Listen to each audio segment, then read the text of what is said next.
Senhor presidente, senhores ministros, senhores parlamentares, meus amigos caminhoneiros, que eu aprendi a conviver ao longo do tempo, que hoje eu chamo pelo nome, né, ou pelo apelido, patrola, Júnior, caminhoneiro da mão pequena, Gilmar Bueno. É muito bacana estar convivendo com vocês e nesse dia a gente acaba fazendo uma viagem no tempo, no passado, lembrando dos tempos de infância. Quem não queria ser caminhoneiro, presidente? Vendo aqueles caminhões na estrada, aquelas Scanias vermelhas, muitas vezes viajando embalado ao som de Luiz Gonzaga, né? Minha vida é andar por esse país. E hoje nós temos um encontro marcado com o futuro do transporte. O que está sendo proposto aqui é uma revolução. O governo do presidente Bolsonaro é um governo que valoriza o caminhoneiro, que valoriza os profissionais do transporte e que tem procurado simplificar a vida das pessoas o tempo todo. Observem a pauta de digitalização que nós já tivemos no Ministério, né? O quanto nós avançamos, mas era preciso e é preciso sempre avançar mais. No dia de hoje nós temos alguns fatos relevantes. Nós temos a edição de 2 decretos. Um que cria uma Comissão Nacional de Transportes Terrestres, que vai nos permitir interagir com todos os órgãos de governo, a exemplo do que já acontece nos portos, nos aeroportos, com o Conaero, com o Conaportos, para que a gente possa facilitar a vida das pessoas, desburocratizar, facilitar o comércio internacional, por exemplo. Temos o outro decreto que cria o programa Gigantes do Asfalto. Nome sugestivo. Gigantes do asfalto. Por quê? Porque os nossos caminhoneiros são gigantes. Os nossos caminhoneiros se acostumaram na vida difícil, estradas ruins, sem nenhum apoio, postos sem suporte, falta de segurança, exploração, fretes baixos, intermediários, e é essa realidade que a gente está procurando mudar a partir de agora.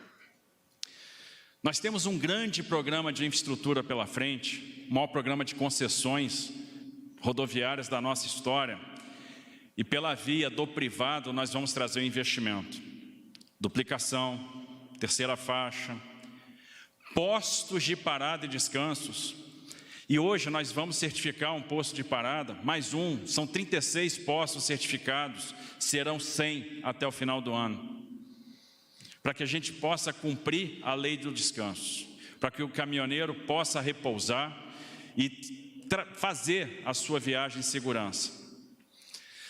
Nós temos o acordo de cooperação com os concessionários de rodovia para trazer mais investimentos e mais dispositivos de segurança.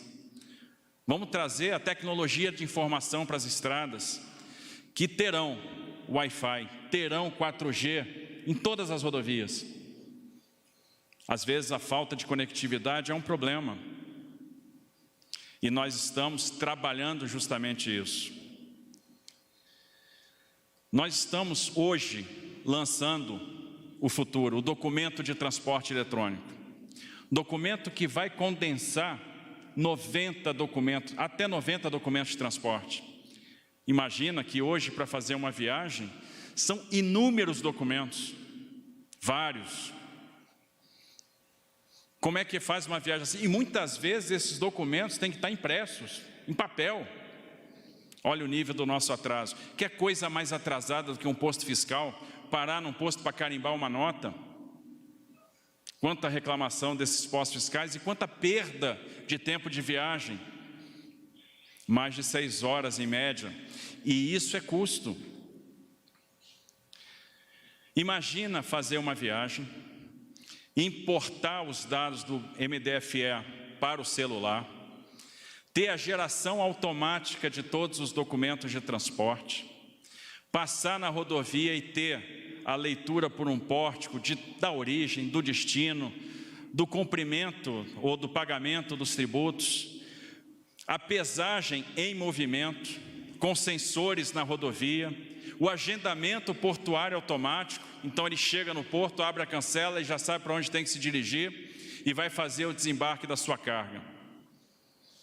Ah, isso é sonho. Não, isso é realidade, já tem tecnologia disponível para isso. E o primeiro passo, deputado Jerônimo, entusiasta do documento de transporte eletrônico, está aqui, é a medida provisória do DTE, é a revolução no setor de transportes. Representa a libertação dos caminhoneiros da mão dos intermediários.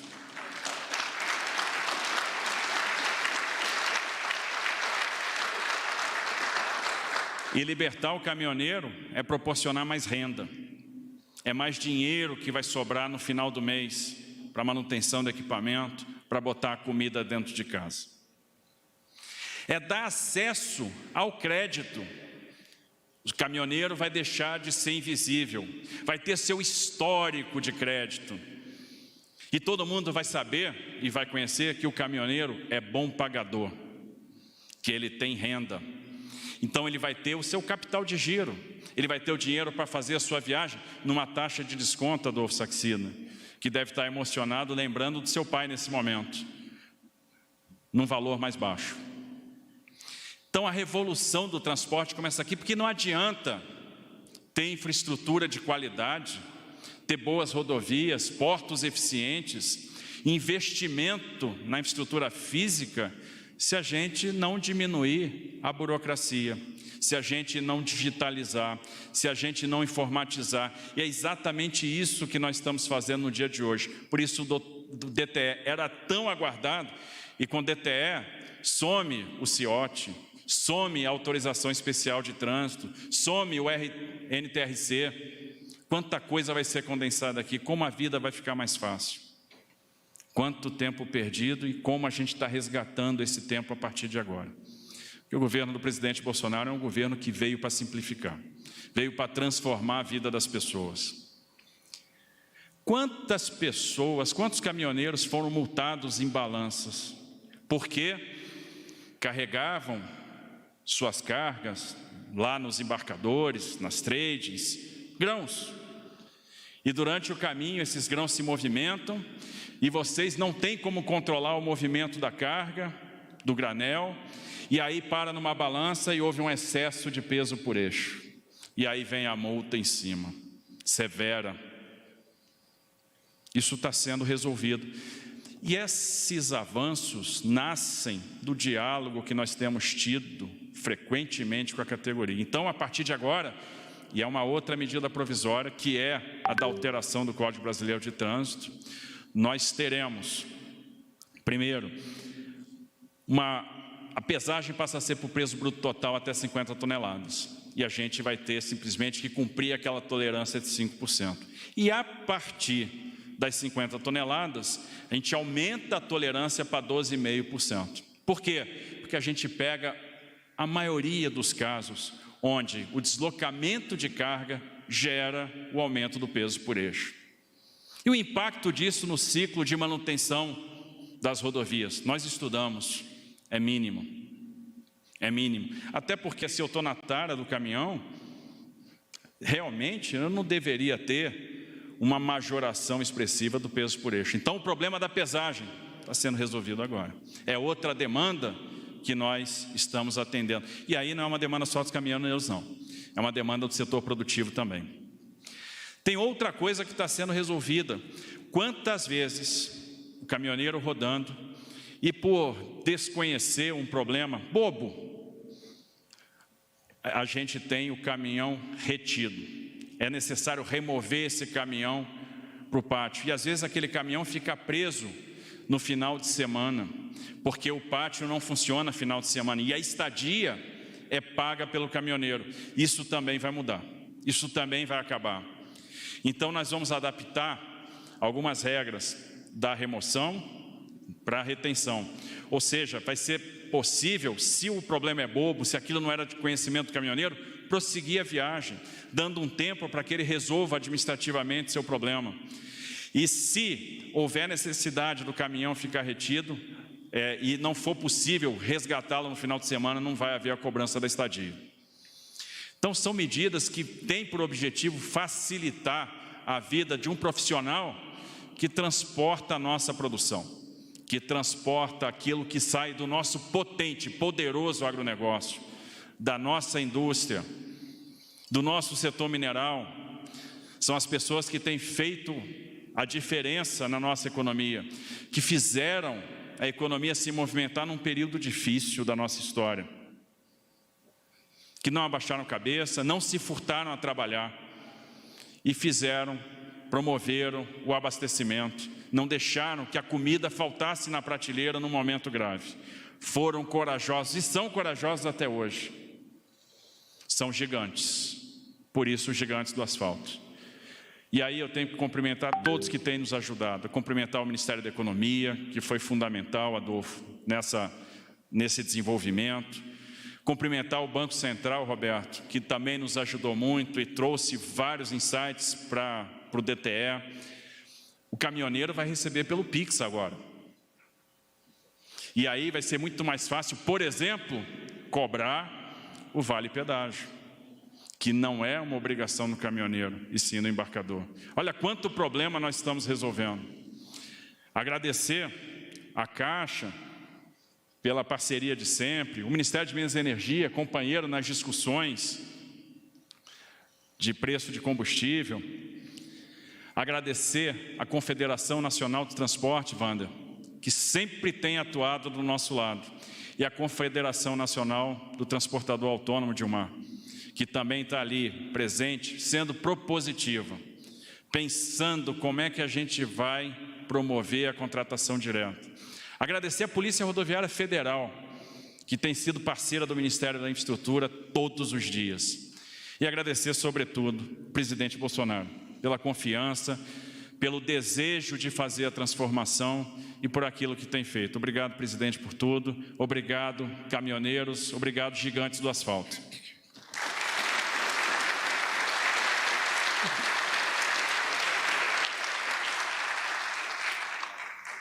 Nesse momento, convidamos o presidente da República, Jair Bolsonaro, acompanhado do ministro da Infraestrutura, Tarcísio Freitas, a assinar 2 decretos.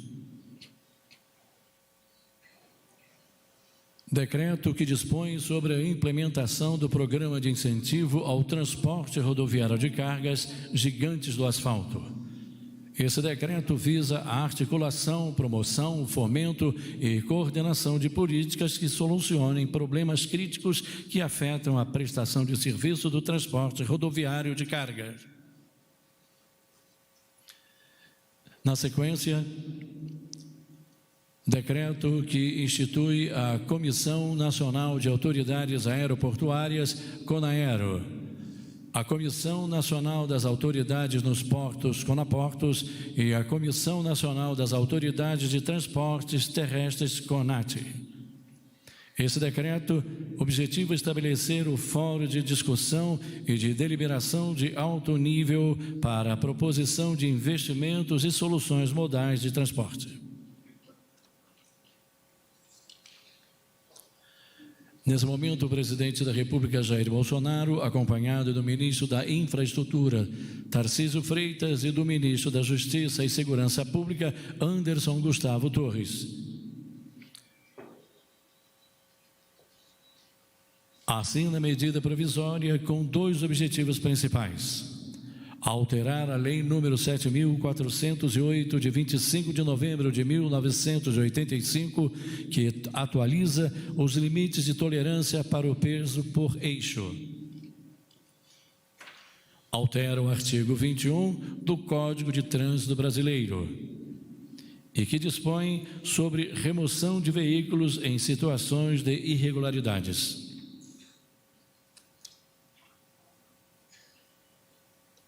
Nesse momento, o presidente da República, Jair Bolsonaro, acompanhado do ministro da Infraestrutura, Tarcísio Freitas, e do ministro da Justiça e Segurança Pública, Anderson Gustavo Torres, assinam medida provisória com 2 objetivos principais: alterar a Lei número 7.408, de 25 de novembro de 1985, e atualiza os limites de tolerância para peso por eixo.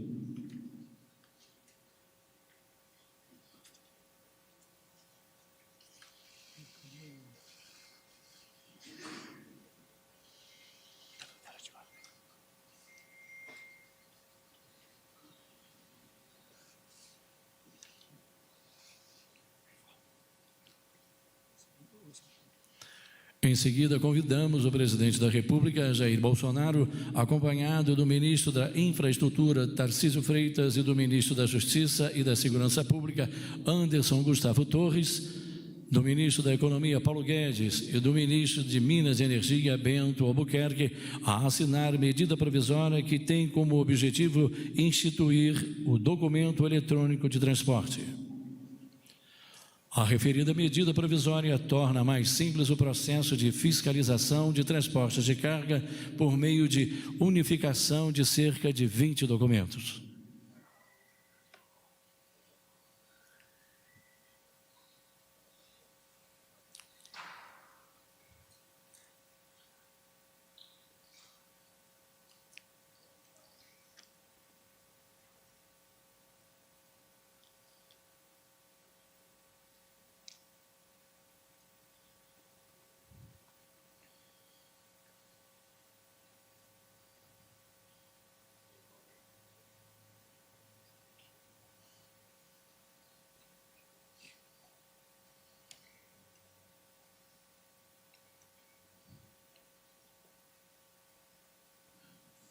Senhoras e senhores, com a palavra, o presidente da República, Jair Bolsonaro.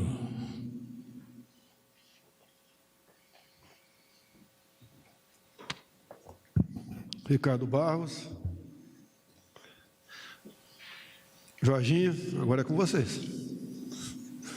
Tenho certeza que as MPs não terão dificuldade para tramitar e, no que for possível, aperfeiçoar. Por melhor que seja o nosso trabalho, é muito bem-vinda. Obviamente, como manda a nossa Constituição, a gente melhorar, aperfeiçoar os nossos projetos aqui. Meus senhores e minhas senhoras, Ministério do Transporte. Alguém se lembra dele?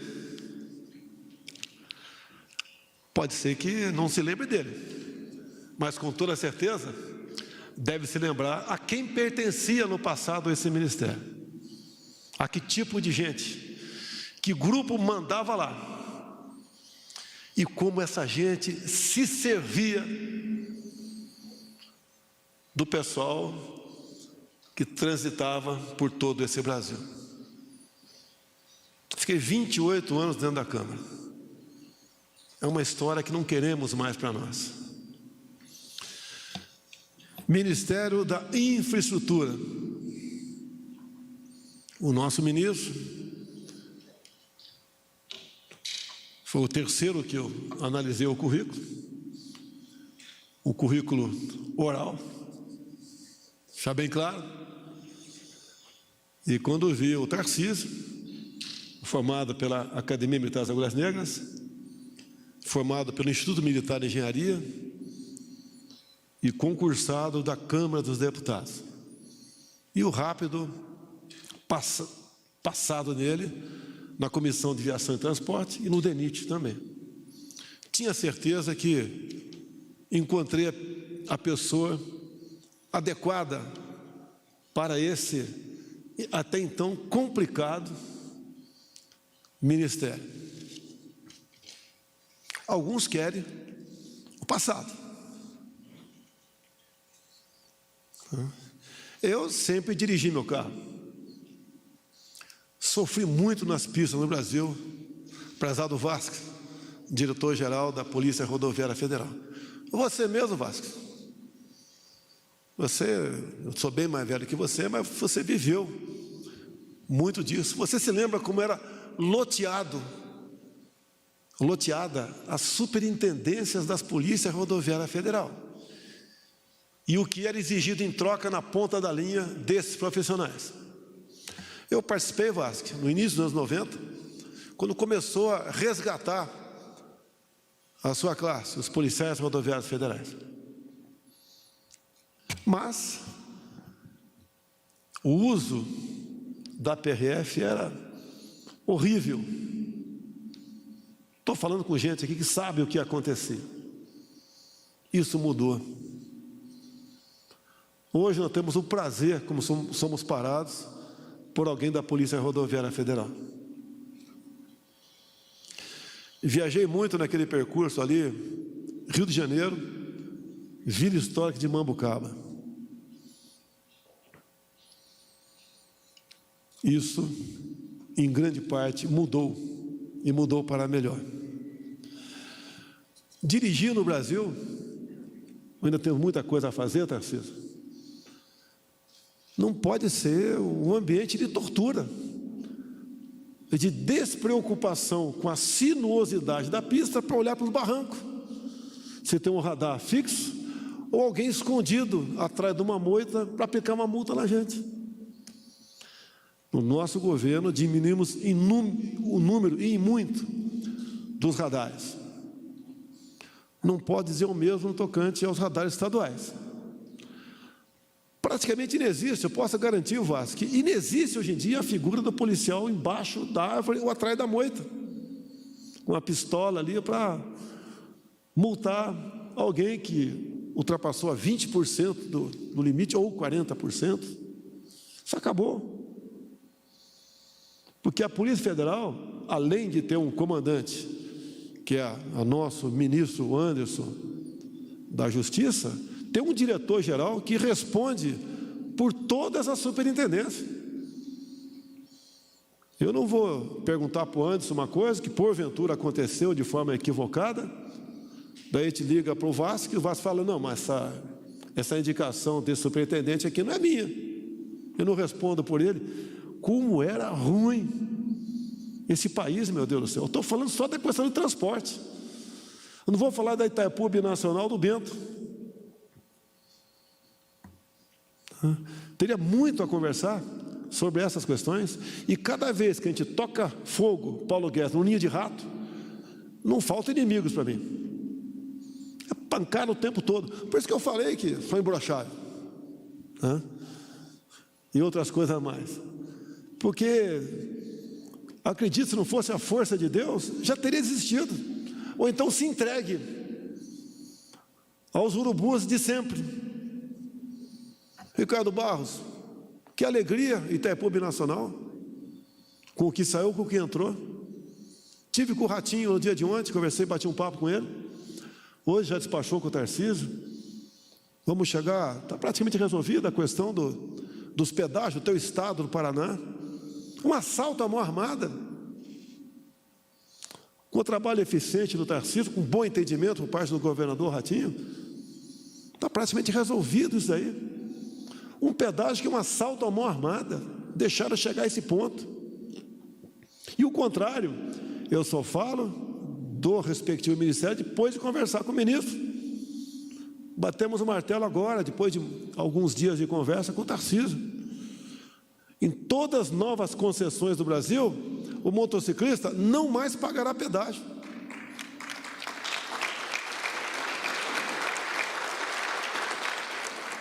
Não é em causa própria, que eu sempre fui um amante da velocidade e do asfalto pelo Brasil. Não tenho mais a idade para fazer um trecho sequer Rio Resende. Mas a Dutra já vai entrar nessa nova modelagem. 0 pedágio. As rodovias que estão novamente sendo acertadas com o governador Ratinho, também, nesse sentido. E o que nós pudermos fazer para desburocratizar, desregulamentar, tirar o Estado do cangote do profissional, nós faremos. Muita coisa foi feita. Porque tem cabimento, professor Milton, nosso ministro da Educação, você tem um caminhão vazio, com eixo levantado, pagar pedágio? Era cobrado. Como eram feitos esses acordos no passado, meu Deus do céu? É na base da máfia. O que eu posso arrancar mais do profissional? Não serviam ao caminhoneiro, ao usuário, se serviam disso. Por isso a gana por indicação de cargos ainda existe? Existe. Mas diminuiu em muito em relação ao que tínhamos no passado. Medidas outras tomadas que interessam a todas, a pontuação, porque era 20 pontos para perder a carteira, conseguimos, com o apoio do Congresso, passar para 40. Alguns criticavam, mas uma simples viagem na Rio Santos, que ainda tem algum, eu acho que não sei se tem pardais ainda lá, de tudo escondido, e muitos locais, a grande maioria, 40 por hora, tem um ponto de 30 por hora. Se passasse a 40% acima da velocidade, a 56 km por hora, chegava em Santos sem carteira. Transformava o caminhoneiro, o profissional, o motorista num fugitivo, que muitos não tinham condição de pagar aquela multa pesada. E nosso governo, determinei, não tem aumento de multa para nada, senador Jorginho, para nada. Chega de oprimir, de escravizar, de assaltar, de extorquir os brasileiros. A questão da carteira de habilitação, aumentamos a validade, foi alterada a proposta inicial. Chegou-se ao meio termo. Não fiquei satisfeito, mas ajudou. Era de 5 em 5 anos, passamos para 10 até 50. Eu estou com 66, não estou velho. Mesmo usando aditivo de vez em quando. Passou para 50 anos de idade. Prezados parlamentares aqui presentes, deputados, senadores, já podemos apresentar um novo projeto esse ano. Vamos conversar, vamos voltar para 60, tentar voltar para 65. Não vai me atingir, porque eu estou com 66. Eu gostaria de passar para 70, mas para não ser acusado, está fazendo uma lei em causa própria, vamos botar os 65. Tentamos resolver a questão das clínicas de saúde. Eu acho que todo mundo aqui tem... Qual é o teu aditivo, Paulo Guedes, você está dando risada aí? Qual é o teu aditivo, já que você está dando risada aí? Qual é o teu aditivo? Não é Coca-Cola, não? A questão, quem aqui não tem um amigo médico, um irmão, um parente? Por que o exame de saúde, para renovar a carteira, ou para tirar a carteira, não pode ser dele? Por que tem que ter uma clínica? Não conseguimos aprovar isso, mas vamos voltar à carga. Sabemos dos lobbies existentes, mas se a gente... Cada um para facilitar a vida do outro profissional, o Brasil vai ser melhor para todos nós. Todos nós vamos ganhar. Quando, por exemplo, a gente tive agora com o Tarcísio, quase na divisa de Rondônia com o Acre, a ponte do Abunã, Rio Paraná, a projeção é que o frete para o Acre diminuirá em 6%. Ali levantamos rapidamente, a grosso modo, 2.000 veículos por dia eram passar de um lado para outro, na ponte lá do Paraná. Um ônibus, R$50, carro de passeio 20, um bitrem 150. Isso dava aproximadamente R$100 mil por dia para a balsa. Pegamos uma ponte em andamento, não é obra nossa. Eu não vou bater no peito, é obra nossa. Se bem que não tem obra nossa, é obra com dinheiro público. Tarcísio, em 2 anos, resolveu o problema. Além do tempo para transportar, para passar de um lado para outro. Depois da manhã, estaremos também inaugurando uma outra ponte do Alto Parnaíba, na divisa Maranhão-Piauí. A mesma coisa, diminuiu o valor do frete. Acidente, imagine uma senhora para dar à luz, ter que esperar ali, lógico, teria preferência, né? Mas para atravessar o rio levar 30 minutos, ou outro caso qualquer, ficar 2 horas na fila para atravessar uma ponte. Determinamos aqui, vamos concluir o que foi feito, o que começou a ser feito. Como a BR-163, do tempo do presidente Geisel, até o ano retrasado, aproximadamente 50 quilômetros, que levavam 10 dias para um caminhão passar por lá. Vamos resolvendo. Temos problemas enormes no Brasil, precisamos do parlamento, precisamos do entendimento do Poder Judiciário. Uma rodovia por Mato Grosso, para você seguir destino, você tem que passar por aproximadamente 50 quilômetros por dentro de uma aldeia indígena e não pode ser asfaltado por decisão judicial. O Poder Judiciário é importante para nós. Alguns xiitas atrapalham o desenvolvimento do Brasil. Temos que desbordar aproximadamente, para vencer 50 quilômetros, 90 quilômetros.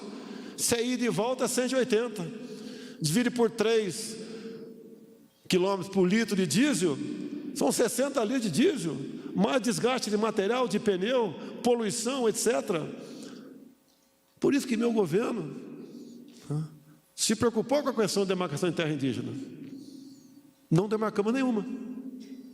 Se alguém acha que é pouco, é que podemos admitir uma área maior que a região sudeste, Minas, São Paulo, Espírito Santo e Rio de Janeiro, reservada para índios.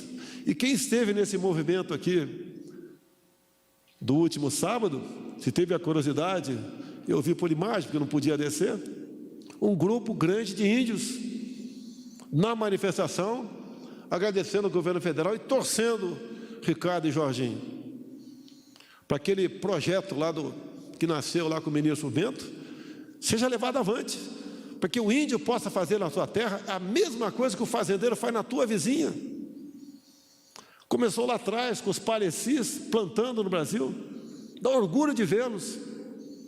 Depois tivemos os baiquiris, agora os caiapós fazendo a mesma coisa, que temos também, vinculado ao ministro Anderson, a FUNAI, cujo colega da Polícia Federal, presidente da mesma, faz um trabalho excepcional, incansável, e uma luta hercúlea contra o Ministério Público, que ainda enxerga o índio como apenas um ser vivente e não um ser humano. Um dos vídeos, o índio fala: eu quero ouro, eu quero diamante, eu quero riqueza. Ele está errado? Quem não quer isso aqui? Agora, como a gente consegue fazer tudo isso? O caminho é mais difícil, mas é o gratificante. É escolhendo e dando liberdade para que os ministros trabalhem, formem a sua equipe. E o Ministério da Infraestrutura é um exemplo claríssimo de positividade que a gente pode fazer. Cada um de vocês aqui é responsável pelo futuro do Brasil. Ainda temos a cultura de apontar as causas do seu fracasso para alguém. A culpa é de não sei quem, nunca é dele. A culpa é de cada um de nós. Temos um bem enorme no Brasil, chama-se liberdade. Entendam, está sendo ameaçado. Entendam o que aconteceu na Venezuela. Entendam o que está acontecendo na Argentina. E eu sempre tenho falado que a nossa liberdade é mais importante que a nossa vida. Porque um homem, uma mulher preso, não tem vida. Não é uma briga política para o ano que vem. Não temos um possível melhor candidato para o Brasil, que pode estar na cabeça de cada um de vocês. Nós temos a necessidade de ter alguém na presidência em 23 que possa atender os anseios de liberdade de cada um de nós.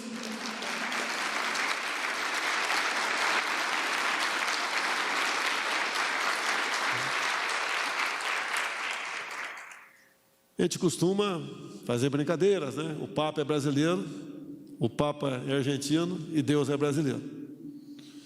Acredito que isso é uma grande verdade.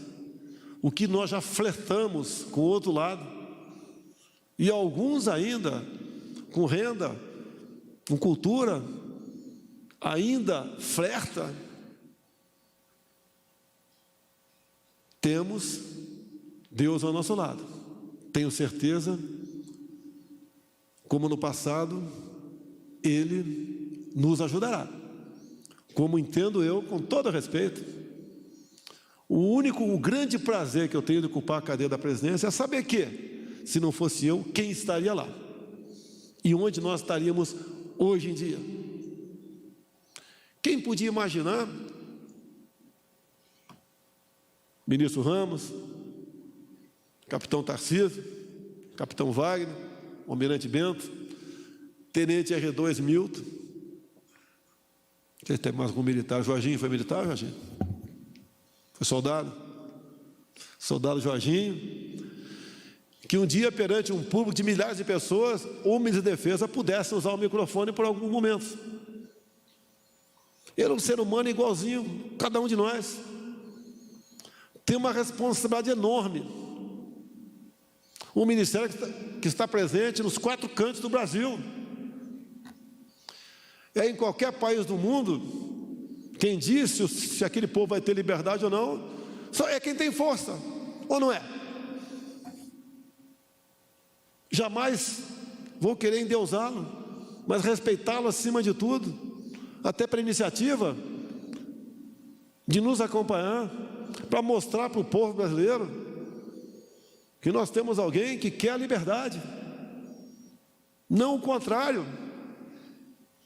As Forças Armadas não é minha, é de cada um de nós. É aquela última que pode dizer realmente para que caminho nós devemos seguir, obviamente, se orientando na vontade popular do povo brasileiro. Meus senhores e minhas senhoras, não queria falar, estou falando até demais. Cumprimentar aqui o Tarcísio, o Sachida, toda essa equipe da economia, do infra, da infraestrutura, que botou aqui na minha mesa para assinarmos aqui medida provisória que agora vai para o nosso parlamento. Pode ter certeza, se não fossem medidas como essa, o Brasil poderia estar numa situação bastante tranquila. Os caminhoneiros, além dos homens do campo, além dos profissionais de saúde, não pararam. E graças a Deus, nós estamos não sobrevivendo, mas vivendo. Muito obrigado a todos. Está encerrada essa cerimônia.